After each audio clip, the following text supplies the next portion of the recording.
Pamela Smart was only 22 years old when she became one of America's most infamous criminals. She was a high school media coordinator in Derry, New Hampshire, bright, ambitious, and married to her college sweetheart, Greg Smart. Together they lived in a comfortable condo, looked happy in photos, and seemed to represent the promise of a young American couple just starting their lives. But behind the perfect image, cracks were forming. Their marriage was struggling, Pamela was restless, and her desire for attention would soon lead to tragedy.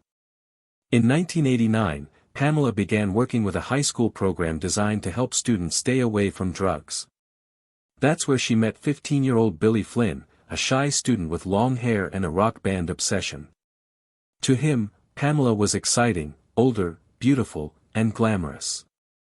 To her, Billy was a way to fill the emptiness she felt at home. What started as innocent mentorship quickly turned into an affair. Friends later said Pamela showered Billy with attention, gifts, and promises of love. But as the relationship deepened, it took a darker turn. By early 1990, Pamela began telling Billy that her marriage to Greg was unbearable. She claimed Greg was cheating, that he didn't understand her, and that she couldn't afford a divorce because she would lose everything, her image, her job, and her comfort. Soon her conversations with Billy turned from complaints to suggestions. She told him the only way they could truly be together was if her husband were dead. Those words became the seed of a deadly plan. Billy Flynn, blinded by infatuation, agreed to do whatever Pamela wanted. He recruited his friends, teenagers just like him, to help.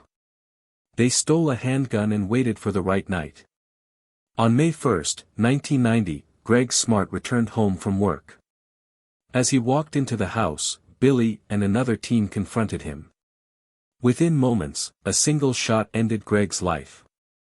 They staged the scene to look like a robbery and fled.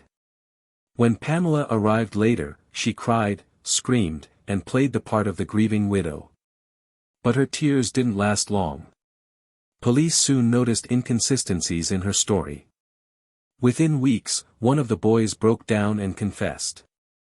He told investigators everything, how Pamela had seduced him, manipulated him, and planned her husband's murder. Detectives wired one of Pamela's close friends with a hidden microphone. In a recorded conversation, Pamela spoke carelessly, acknowledging that she knew what had happened and hinting that Billy had done it for her. Those tapes became the key evidence that destroyed her defense. The trial of Pamela Smart was a national sensation. Cameras filled the courtroom, the story was splashed across newspapers and television. Prosecutors described her as a master manipulator who used sex and emotional control to convince a teenage boy to kill her husband. The defense claimed she was guilty of poor judgment, not murder.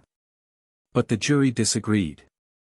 In March 1991, Pamela Smart was convicted of first-degree murder, conspiracy to commit murder, and witness tampering.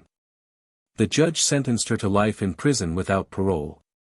Her teenage accomplices, Billy Flynn and 3 others, received reduced sentences in exchange for their testimony. Years later, they expressed regret, admitting that they had been manipulated by a woman they thought loved them. Pamela, meanwhile, continued to insist she was innocent, claiming the recordings were misunderstood and that Billy acted on his own. Yet the evidence, the motive, and the manipulation all pointed back to her. Today, Pamela Smart remains behind bars in Bedford Hills Correctional Facility in New York. She has spent more than 3 decades in prison and continues to seek sentence reductions, all of which have been denied.